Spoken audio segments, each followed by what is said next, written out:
We have a wonderful swap group up here in the Dandenong Ranges, and today I did some swaps and managed to pick up some beautiful apricots. Now, today is a busy day in the garden, and we're also coming up to Christmas, so it's too busy to turn these into apricot jam today. So what I'm going to do is freeze them up, because that is a pretty quick thing to do when you have a bit of an overabundance of produce, and then I'll come back and I'll share with you how we turn those frozen chunks of apricot into some yummy apricot jam.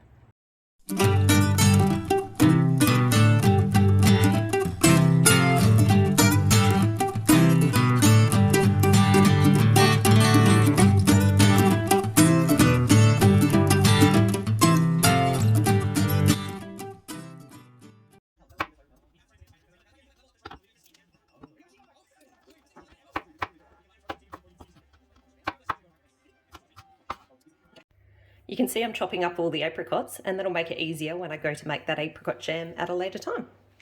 I'm going to pop some now in my freezer bag.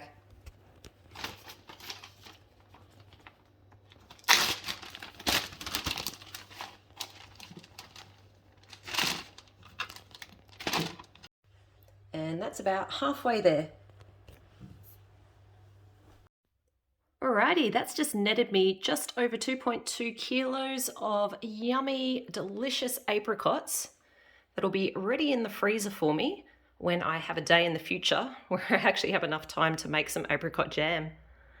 So let's fast forward to that day in the future now, and let's get into some jam making.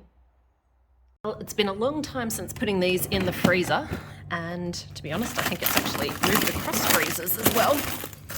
But it's now time to pull the apricots out of the freezer. Jeepers, December was when we put them in.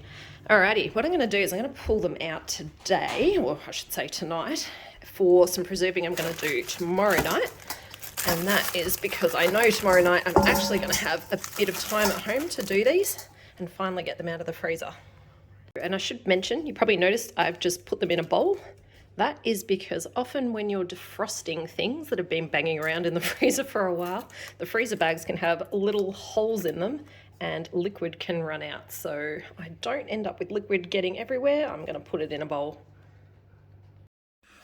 Good morning. It's still pretty early, but I thought I would just show you how our fruit is defrosting.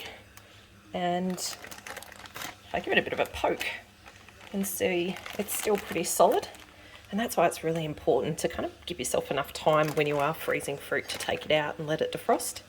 And I'm not sure if you can see in the bottom here as well, there's that liquid that I said last night would probably leak out of this bag, and that's why we put that bowl underneath. But yeah, we'll just leave that until tonight, and hopefully tonight it'll be fully defrosted and we'll be ready to make some apricot jam. Alright, night has come and our apricots are finally all defrosted. See, there's a bit of a notable colour change there as well, but don't let that put you off. They will still taste delicious. Now, I've got that out and I've started getting out all my canning gear, and I've also got out the recipe that we're going to use today, which is one of the ones from the ball book. And essentially with this one, I need about 2 litres of crushed and peeled apricots to 6 cups of sugar. And I'm also going to need some lemon juice as well. So I've got my sugar out, I've got my apricots out, and I just need to go get that lemon juice. So first of all, let's get some of our apricots in this pot. And it's always good to start with the fruit rather than the sugar, because you're always going to be bound by the amount of fruit that you have. There we go. You're probably noticing I'm mixing the fruit back in with all that liquid, because you do want the liquid that's all good flavour. Let's get that out of the way. Now we're going to want, what was it, 2 litres. Alright, so let's start measuring out some of this apricot. I've got a probably way too small a measuring cup here, but that'll help.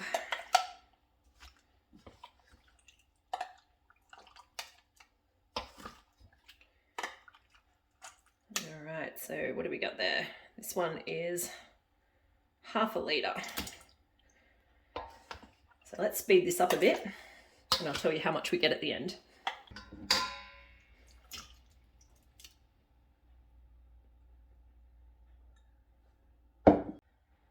So that ended up being pretty close to the 2 litres or 2 quarts that we were looking for. So that means that we can add in about 6 cups of the sugar. Now you want to be pretty close when you're making jams, particularly ones without pectin, because the sugar does help things gel, as does the lemon juice. But you know, if you're a little bit out, it's not the end of the world. Oh, shoot. Good thing I said that, hey? All right, let's call that the first, what is it on this one? 2 cups. It's always fun doing these things on the side of the camera. It's just a little bit awkward, which makes me even more uncoordinated in the kitchen than I normally am. So there we go, that's our 4 cups now. And yeah, let's call that 6. All right, I'm gonna grab a spoon and get some of that sugar out. You can see quite a bit stuck in there. You put your wet ingredients in and then you dry. All right. So next we'll pop in our lemon juice, and with this one we're wanting to put in, what are we looking for? 1/4 cup of lemon juice, which is going to be super fun on this one because I think my quarter mark is only just there on the measure. Let's get that in shot for you guys. Hopefully you can see the quarter mark. It's been a very well used Pyrex measuring jug, this one. There we go. So that there should do the job. Again, I'll just try and scrape out a little bit more of that sugar. And let it go to waste if we can. And yeah, from there, we're just going to pop that on the stove and let that start bubbling away. So let's move it over to the stove. I've popped that on the highest heat on the stove. And all I'm going to do now is let this cook away on kind of that high heat setting until it gets to the gelling point. And I'll show you what I'm looking for when we get a bit closer to that stage. But essentially, that's the stage where your jam starts to get all jammy and thick. It's where if you pull a little bit out, it will actually kind of gel and look like jam. But again, I'll show you when we get closer to that stage. It'll be a little while of boiling before we get there. So we've got a really nice hard boil going on our jam. And we can see that the pieces of apricot aren't really breaking down too much. And sometimes they can break down really well, other times not so well.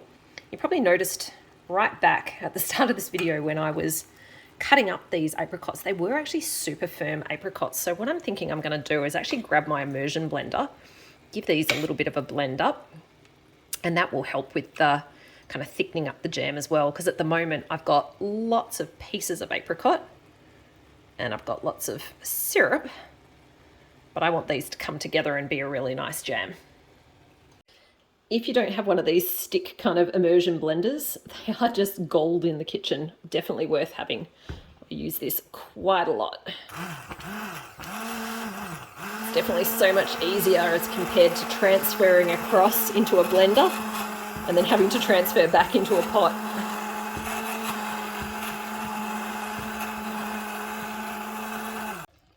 All right, check that out. How much better does the consistency on that look now? Still got a few chunks in there, but that's fine because I do want a few chunks still in there. But the actual syrupy bit is now actually looking apricot-y. There you go. I'm going to make that a word, as opposed to just kind of like a sugar syrup that was infused with apricot flavour. I'm going to get more of that apricot-iness through the actual jammy bit itself. Now, whilst that continues bubbling away, I'm just going to clean my jars. I did start rinsing them earlier. And also put in a bit of dish soap. Because this recipe has a long enough processing time, so basically any processing time greater than 10 minutes, you don't need to sterilise the jars. I just need to give them a good clean with soap and water, and then they'll be ready to fill. So let's leave those there to drain, and we'll head over here and have a look at how our apricot jam is doing. And you can probably see that the texture has actually changed substantially. You know, the bubbles have changed, it's looking a lot glossier, and that means we're starting to get close to that gelling point. I do tend to notice the bubbles look a little bit different when you're getting closer to that gelling point. You can see that's looking a lot thicker now as well. At this point, you also want to make sure that you're starting to give it a bit of a stir, a bit more consistently than I was before. And that's because you can start to get a bit of sticking on the bottom of your jam. You don't want stuck, burnt bits. Alrighty, I did just have to take this off the stove because it was starting to stick a little bit too much on the bottom. But just to show you that gel test, essentially what you do is kind of get a spoon that's nice and cold. If you dip that in your jam, and then, let's have a bit of a closer look here. We let that sit for a second just to cool, and then you kind of give it a bit of a push. You can see it's kind of a bit jellyish. In fact, you even start to see it gelling on your fingers as well. Now, it works better when you put your spoon in the fridge.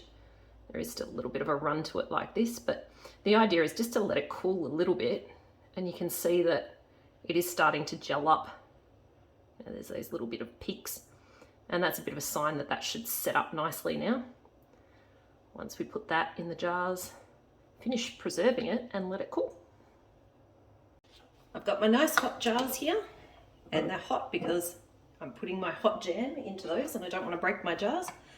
And essentially all I'm going to do is just ladle in until I've got the right headspace, which, just checking the recipe for this one, is 1/4 inch.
So once all your product is jarred up, that's ready to go into your water bath. We're back now to a level that is a bit of a rolling boil. So you can see that it's boiling consistently. And what we're going to do now is start the processing time. So for this recipe, we have a 15-minute processing time. So I'll set the timer for 15. And then we'll come back when that goes off. So you probably noticed I've got some jam still left in the pot, and that's because I want to put some of this jam straight away into the fridge, and I don't want to can it all up. I can just put that straight into any jar. It doesn't have to be a mason jar like this one, but that's what I have handy, so that's what I'm going to use today. But what I'm not going to do is waste any of my canning lids on this, because the reality is canning lids are still pretty expensive at the moment. So these ones here are really good if I'm going to put something straight in the fridge, because I can just cap that straight off and it opens nice and easy as well. So the rest of this is going to go in this jar.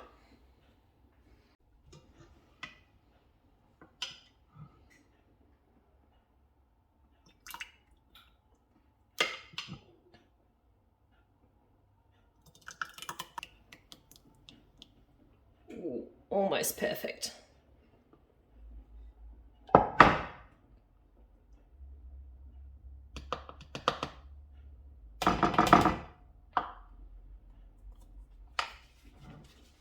Clean her up a bit, and then I'll cap it and pop that aside just to cool down, and then it can go straight in the fridge.